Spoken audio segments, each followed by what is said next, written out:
Welcome to Colliers Talks, a podcast series featuring the latest trends, insights, research, and developments in commercial real estate in Canada and beyond. Hello, everyone, and welcome to this episode of Colliers Talks. I'm Tonya, Lagrasta, and I'm so glad that you're joining us today.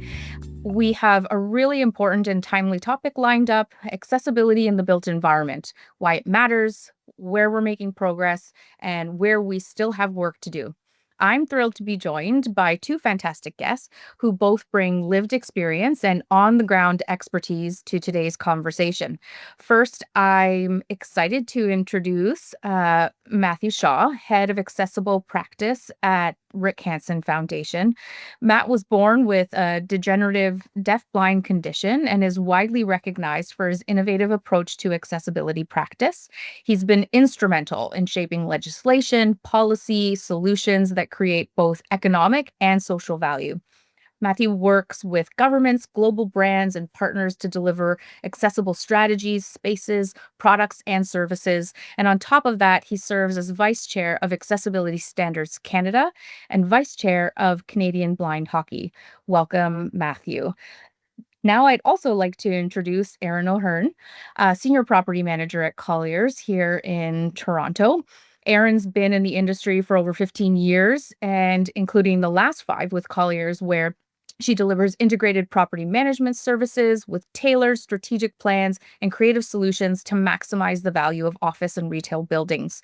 Erin's also led properties through accessibility certification, including Rick Hansen Foundation accessibility certification. So she brings a lot of hands-on experience to today's conversation. And just a little bit about me, I'm Tonya. I lead our National Sustainability Solutions practice here in Canada, and I'm also our global head of sustainability for Colliers. My focus is on integrating sustainability, social impact, and solid governance into how it is that we work. And accessibility is such a critical part of that. So today's episode, we're really going to dig in and explore not just what accessibility means, but why it matters for individuals, for business, and for our communities. So let's get started. I want to ground the conversation. So, Erin, Matt, would love to know, what does accessibility mean to you personally? What is it? What is it about? And when you think about it, how would you capture that? Maybe Matt will throw it over to you first. Well, thanks, Tanya. It's great to be here with both you and Erin and to have this important conversation. When I think about accessibility, I begin with my own experience. So disability has always been a part of my life. I was born severely hearing impaired. We had many family experiences with disability. When I was a young adult, my mother had a brain aneurysm, which changed everything about my family's way of life. And then shortly after the birth of my first son, I was diagnosed with a blinding eye disease. And so when I think about accessibility, that moment was a total game changer in how I perceive the world, like quite literally as my eyesight began to really rapidly deteriorate. And suddenly, the way that the goldfish never knows when it's in the bowl, suddenly I could see this water around me of all the ways that the experience of disability had shaped things in my life. And then the ways that that experience, once immersed in it, you could see all kinds of barriers in the world around us, and it kind of really brought it to life. Thanks, Matt. It's interesting to hear the way people first have their experience with the built environment, and how limiting it can be. Um, I have an uncle similar. He has recently passed, but similar situation. It wasn't till much later in life that a significant eye disease took his sight, and he rode tandem ride to conquer cancer, I think for 10 years. And I would say, oh, I can't do it because I got a bummed knee. And he's like, I'm blind. Like, if I can do it, you have no excuse.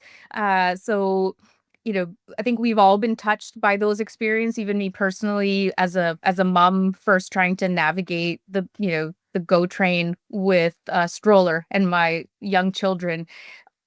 the first thing that came to my mind was, my goodness, like I'm physically able to pick this stroller up in one hand and the baby in the other and go up and down these stairs, but there's a lot of people who aren't. So, me, Erin, would love to hear your perspective. Yeah, so I mean, I don't have a personal lived experience, but I'll say that when I attended the APN, I think it's Accessibilities Professionals Network. Um, I believe that's right, right, Matt? Yeah, you got it. The Yeah, Accessibility okay. Professional Network. Yeah. That's right. So I attended that conference. I was lucky enough to have my employer allow me to go, and I'm so happy they did.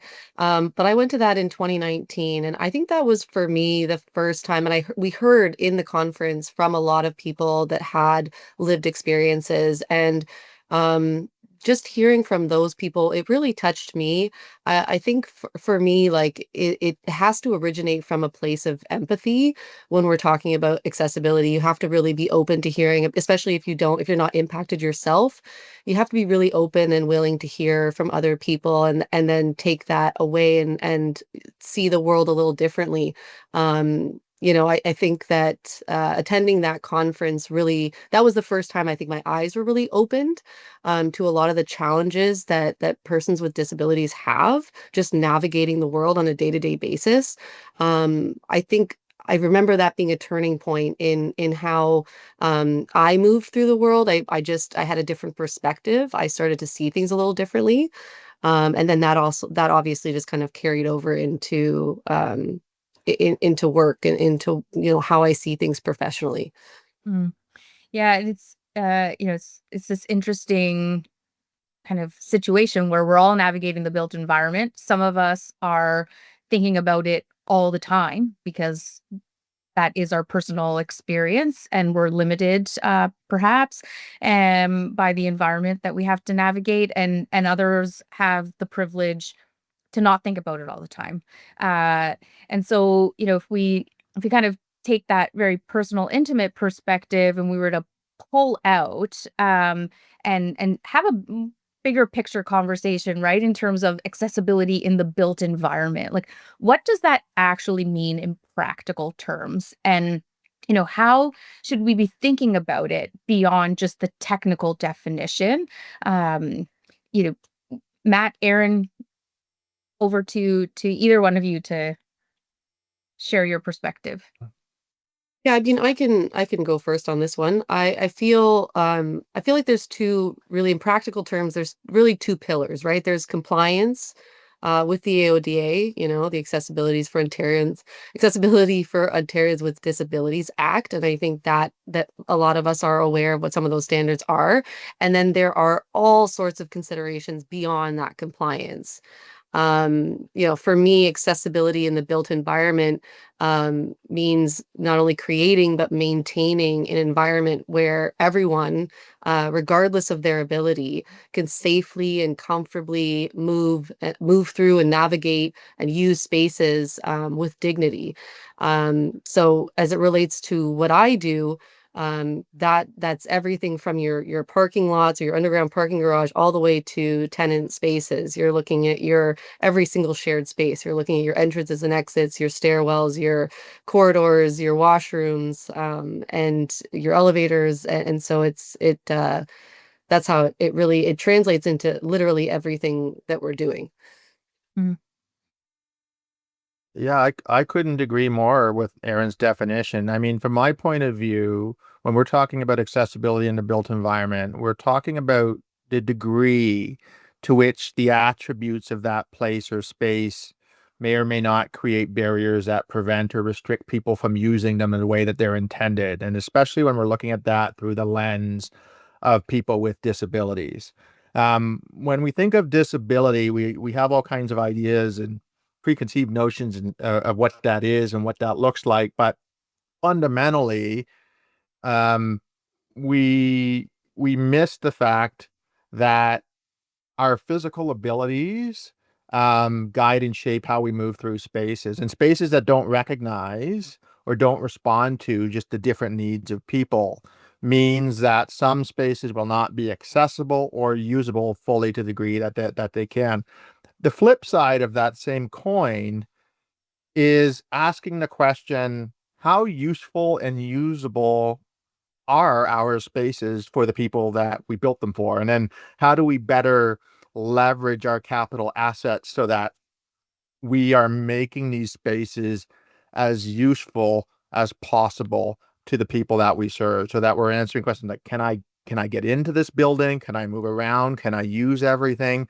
And the end result of that really is an impression of like, what's it like to be in this space? And am I meant to be here? Was it created with me in mind? And so if we kind of bring those together, we can have the compliance mindset to make sure we're meeting our obligations in these spaces, but then we can also bring a bigger picture design and competitive differentiator point of view, which is to say, in these spaces, how do we make them maximally useful? How do we make sure that they produce the kind of experience or the right conditions? Um, the right conditions to make these spaces useful for people. We know all kinds of things about buildings, right? Like we have certifications for sustainability, for affordability, for energy conservation, but we don't have a lot of work around evaluating how buildings perform for individuals. And then particularly coming through the lens of the disability experience first, because if our buildings perform well for people with really diverse physical and cognitive abilities, then they will perform well for anybody. Mhm. And you've both touched on regulation, right? And standards, and good intentions. Even with that, right, Erin, you mentioned AODA. Other provinces have similar, acts. We're seeing more requirements from an accessibility perspective built into building codes. Uh, but when we think about inaccessibility, even with kind of the increase around those kind of requirements, inaccessibility is still quite common in the built environment. You would love to get a quick, you know, take on why you think it still persists, and maybe not to get too philosophical, but where as an industry, right, those that are involved in building and managing the built environment, and or society, like where are we falling short, and why do you think it persists? Well, I would say like the first, just I'm going to reduce it to two broad strokes. The first is that I think we fundamentally are prone to misunderstanding the role that disability plays in our lives or how prevalent it is. Like roughly 1 in 4 worldwide, and here in Canada, identifies as having an experience of disability. And yet we can have these really common ideas of what it's supposed to look like, or we think we're looking around us at any given moment in time and we're saying, well, I'm not seeing a whole lot of disability around me here, so it can't be that relevant or that much a fact of life. When in reality, more than 85% of the experiences of disability are invisible. So there's certainly a set of cognitive mistakes we make about how big of a market force disability is in our world. The second is we look to we look in kind of to the wrong sources, right? Like we look to building codes and minimum government requirements and assume that these are sufficient to produce the kind of experience that if we just meet these minimum requirements, then our space will be quote unquote fully accessible. But of course, in almost any kind of endeavor, the requirements, say by law, whether that's accessibility legislation, whether that's building code, and so on, is not designed to be a complete solution. And so in a nutshell, we have some false ideas about the experience of disability, and we kind of look to some of the wrong places to gain our instructions about how to make our buildings more accessible. Mm, And if we even get that far, right, then we have this bigger problem of like, what are we supposed to do? What do we do next? what's the smart way to do this so that we can add value and kind of achieve the outcomes we want. Mhm. So I'm gonna pull at that thread a little bit more because that whole what the privileged public kind of assumes, right? Based on their perception of the spaces that they're using. And so, you know, from a perspective of maybe like myth busting or broadening the conversation, you know, I agree. There's quite a few people that assume accessibility is, in terms of what they see people with a physical disability. Almost that's kind of society what we've been conditioned to view as a disability. Um and then when they see things that they feel make a space accessible, I don't want to be too sweeping in my generalization here, but the people I talk to tend to associate it, and early on in my journey, right, my learning journey on what accessibility in the built environment means, you would typically gravitate toward things like ramps and automatic doors or grab bars in an accessible bathroom.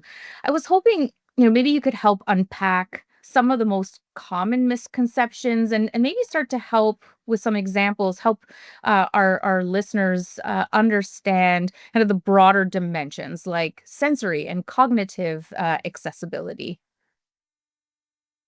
Well, maybe I'll open it up, and then Erin, like maybe we can go into some examples together.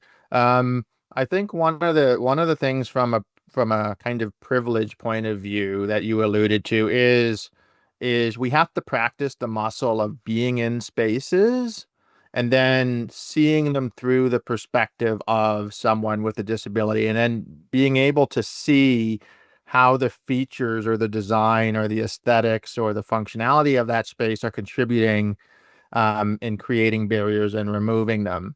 And so the position of privilege is, I sometimes use this analogy of a car, which is most of the time if we get in our car, we hop on the bus, we kind of magically stop thinking about driving the car, we show up at our destination and we're ready to go. Wonderful. But if we're on the bus or we're in the car or we're on the subway and something breaks, the engine light comes on, the subway stops, we're kind of dropped out of what we were thinking about for dinner, right? What we're going to make for dinner? What do I got to do when I get to the office? What am I going to say in my meeting? Um, and we're suddenly in a much more immediate kind of moment. And that's the position of privilege. So I think one place to start and kind of open it up is, first of all, number one, accessibility is never an end goal. It's always a work in progress and a journey. And the single biggest, misconception of thinking I've met all of these code requirements, I'm done, um, is it's a self-fulfilling prophecy and a self-defeating prophecy. So number one is that no matter where you are in your journey, we can always be making spaces and looking for ways, smart ways to increase how these spaces are performing for our users. One other really key thing as we get into this is that it's also an all or nothing experience, right? Like we have to look at accessibility from how do we arrive at a space? Can we get in? How do we move through it? Can we use everything in the site? Do we have access to everything? If you lose a point anywhere on that journey, the bottom of the whole experience falls out. So if we're in a space, maybe it's accessible to the front door, maybe we can move through well enough, maybe we can get through to the floors. But when we go to the washroom using a wheelchair that claims to be accessible, and there's not enough space to park the wheelchair or to move on to the toilet or to use the sink, that is the worst possible time, right? To find out that there's a break in this experience and it's not seamless all the way through. So we have to be able to look at all of these kind of parts together and look at that whole journey. And we can go in and break that down, Erin, if you want to weigh in or kick us off. I love that you said that, man. I love what you said there. I totally agree. I think it's really easy to slap some signage up or to, put a handrail in or, some of these low hanging fruit, which is great. That's a starting point. But, I love what you say about like starting from, it's the whole journey. And if there's a kink in that chain anywhere along the way, you've created a negative experience, right? And so I think about it from arriving to the building, like you said, you go to park at a building. Um, all of us know that you have to have accessible parking stalls, right? But have you also created a safe pathway from those accessible parking spaces into your building, right? So it starts as soon as you park or as soon as you arrive on site, whatever way you're coming in, it starts from the very beginning. And it's not just about, slapping things together. It's about really thinking about the entire journey. Um, so I love what you said there. Um, yeah, I think that, even it would be great to have more, hearing assist technology on site, right? We have signage, we have, we have all this technology installed in our buildings. But I think what I've noticed is that the hearing assist technology or signage to at least let people or visitors know where they can get assistance. That's the other thing is maybe you're not able to implement everything that's recommended, but at least promoting or letting people know as soon as they come in, if they do require assistance, here's where they can go, and here's an easy way for them to access that. Mm. So I think that's a low hanging fruit, but I think that's really important too. That often gets missed is redirecting, right? If your building isn't fully accessible, is there a workaround? Who can they go to if they do need assistance? Mhm. Yeah. These are really great examples, and I want to maybe kind of shift the conversation a little bit, in the way that we think about kind of the business case for sustainability, right? And so much of the conversation we've been having to this point is looking at kind of those common areas, but also, again, when we think about, you can, when you do these certifications, there's like a base building certification, which would be something that we would do as property managers for those common areas. And that's where we would primarily focus from an accessibility standpoint. But increasingly, we're also seeing tenants of the space that we're managing build out or show a desire to be in best practice with accessibility for both, again, physical limitations, but also those sensory or cognitive accessibility requirements and needs of the people that they employ as they work to commit to be a space that is welcoming to all people of all abilities, and that in that environment, they can be who they are and do their best work. And so when we think about some of the examples and limitations, it kind of gets me in this good to great mindset. And so, I'd love to know, both from your perspective, Erin, your expertise on site, Matt, you kind of being in an advisory capacity, what does it look like when accessibility moves from good enough to truly great? And you started to talk a little bit about that as not being kind of rigid fence posts, but more of a journey. But I would love to hear, yeah, what does good to great look like from an accessibility in the built environment perspective? Well, that's a great question. And I think there's a couple of different pathways because people who are listening are going to encounter these questions, or when professionals like Erin are working on this, they're going to every example is going to look a little bit different. So there's two broad pathways we can kind of talk about. We can talk about it from the point of view of we're designing new spaces, and if we embed accessibility at the front of that process, we can get all of those structural requirements and all of those things that are very, very difficult to change later. And we can be much more intentional about how we're arranging and thinking about these from the beginning, so that from those structural features, like how wide are the hallways, the lobbies, how do we move through sites, kind of access points, we're getting them right from the jump and kind of having an integrated design. And we did some research with an architectural partner of ours to investigate, if we bring this accessibility into a new build construction, what are the impacts of that on project budget? And when we looked at commercial office towers, it's a typology using some sites in our system.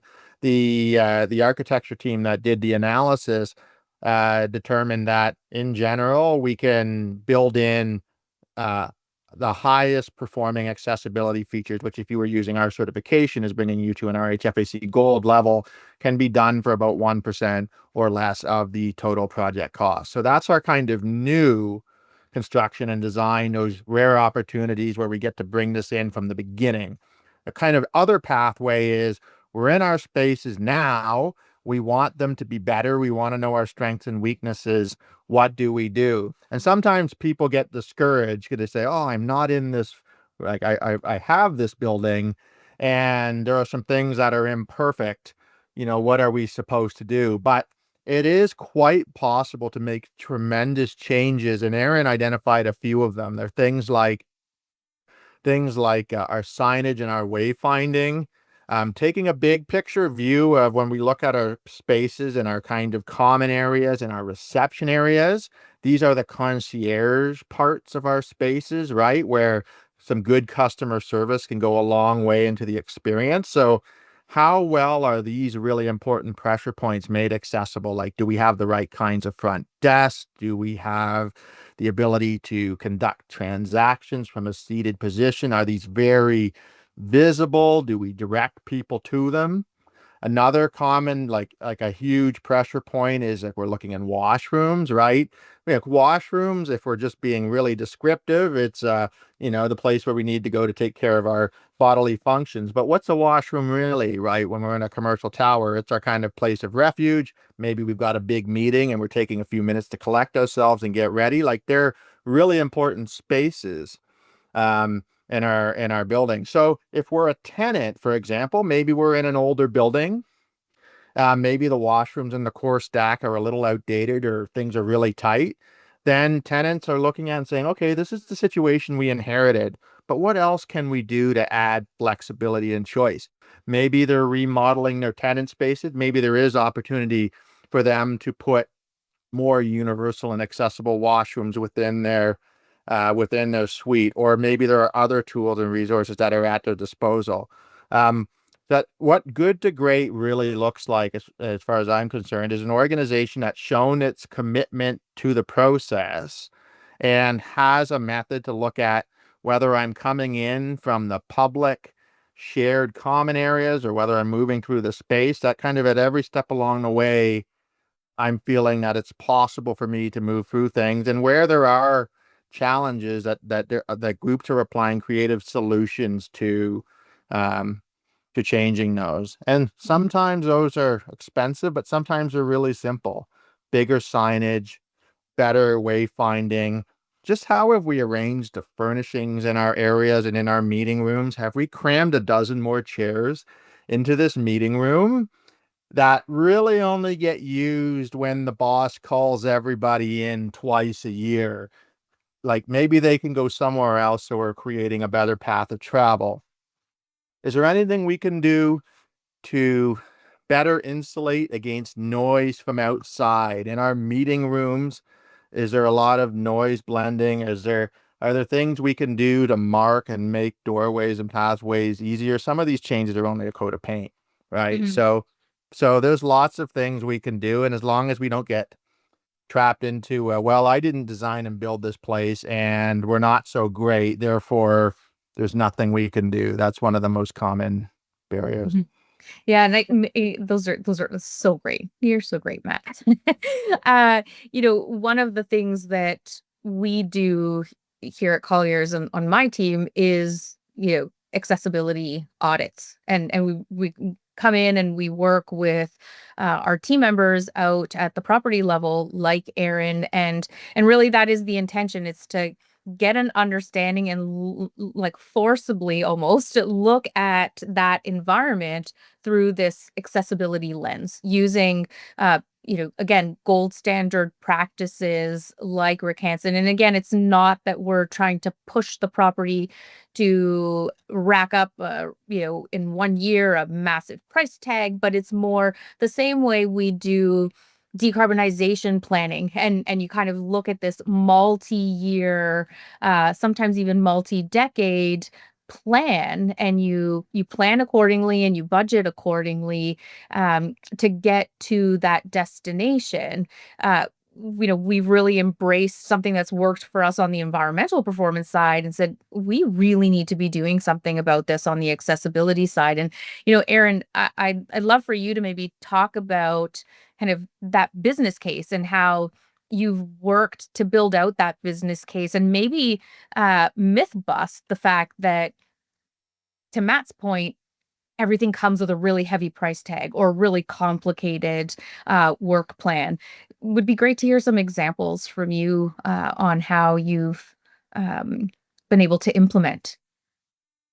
Yeah, so I mean, I first want to say that in terms of what Matt was speaking on, I think that the first step is education, right? You got to educate yourself, you have to educate your staff, training your building staff on accessible customer service, so that they can better interact and communicate with people with disabilities, and learn maybe where the some barriers to accessibility are.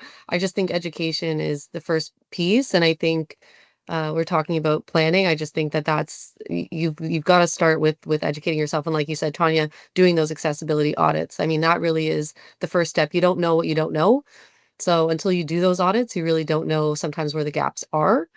But in terms of, business cases or, pushing some of these things through, I think that, and we've touched on it already, we're very used to doing our building condition assessments, and those look at our major building systems and equipment. We're used to the sustainability side of things, and looking at our green certifications, and so we're all very well aware of that. I think that that the accessibility audits and certifications is just, it's the next layer that just needs to come to the forefront and just be another piece of that puzzle. And again, that comes back to just educating yourself and your team. And once you have that, because most landlords are not, um, they're going to want to see with the business cases, they're going to want to see, just as with the building condition assessments, we do condition assessments on equipment, they're going to want to see the results of those audits. They're going to want to hear from the leasing teams. They're going to want to hear what prospective tenants want to see and must see in their buildings. And they're going to want to see the proof, right? So, and you've got to have something to back it up. And those audits are so integral in that. Um, there's a lot of intangible ROIs around accessibility driven projects, right? Obviously non-compliance is not really an option. If it's mandated or required, you've got to do it. But making our buildings more accessible, we're building trust, right, with our tenants, with customers, with anyone visiting the property. We're improving tenant retention. Especially nowadays, you're seeing diversity, inclusion become more common key employment drivers for a lot of organizations. By making our buildings more accessible, we're reaching a larger audience, and more attractive for prospective tenants. If you create a positive visitor or customer experience, you're more likely to have them return. So that equates to customer loyalty, and all of those things generate revenue, right? So with the audit results and with these things in mind, I think it's clear to me anyway that making our buildings more accessible also makes them more profitable. And we just have to kind of walk our clients through that, and why that is. But I definitely think that there's a case to be made there. Um, and there's definitely opportunities to incorporate a lot of these things, low-hanging fruit, into our operating budgets, more expensive, maybe upgrades or initiatives we put into our 5 and 10 year plans. And then we have those discussions with our clients, with the landlords, and we explain, the significance and the importance of them. Yeah, you raised some really excellent points there, in terms of the consequences of that disconnect. And I Right. like to think of ourselves as trusted advisors to the asset managers, to the owners, and there's an opportunity for us to shift those mindsets by making that business case in a way that those who are in a place of privilege don't have to go there.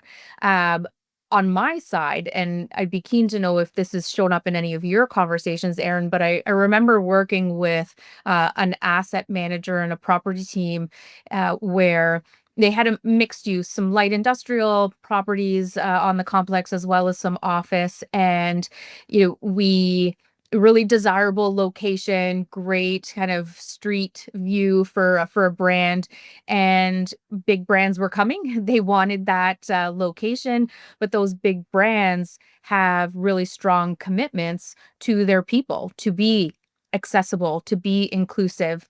And as everyone is really working towards a return to office, needing to be mindful that they are not putting barriers in place. And so, what we started to see is when a tenant comes to evaluate our space, and through their RFP process, have actually built in kind of these requirements.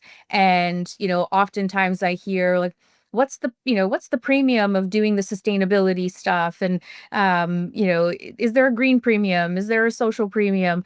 uh for me, it's about the brown discount is playing out, and we're seeing that through the occupier services side, where there are prospective tenants who just will not look at you if you, back to your point, Matt, earlier, you're not perfect, but you've made a commitment to increase your awareness of the issue and where you have deficiencies, and that you've got a plan in place to reconcile those. No one's looking for perfection. They're looking for an acknowledgement to imperfection and a commitment to a plan to make improvements. And I tell you, this one particular client was like kind of going through a bit of certification fatigue.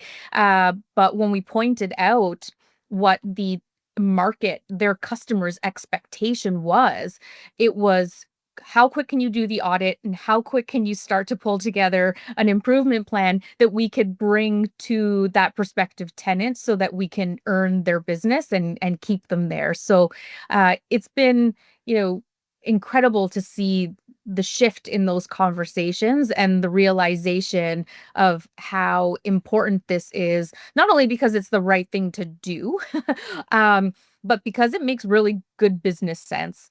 Um, you know, as we kind of come to a wrap, wanted to quickly throw it to either one of you. Was there something maybe you wanted to share that my probing didn't evoke, just as a last punchline moment for either of you, if you'd like?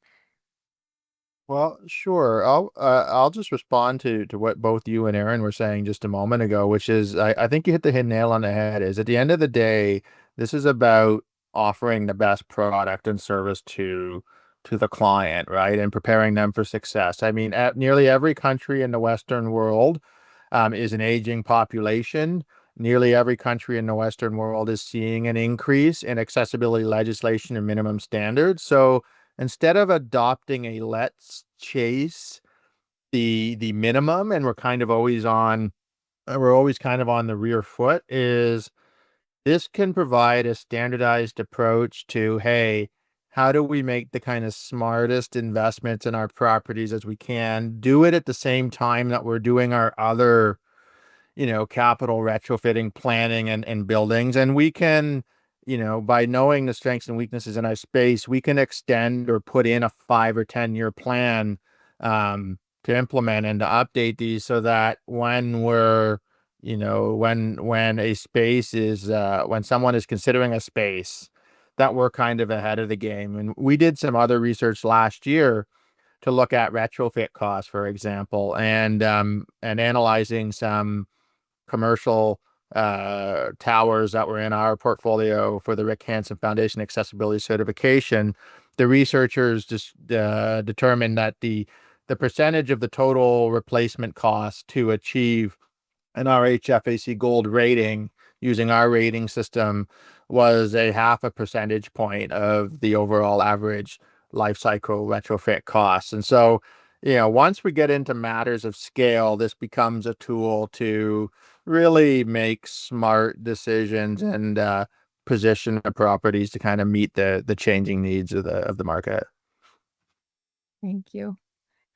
Well, listen, thank you is not enough, but I will say that thank you to both of you for your time, your expertise, your passion and commitment to this.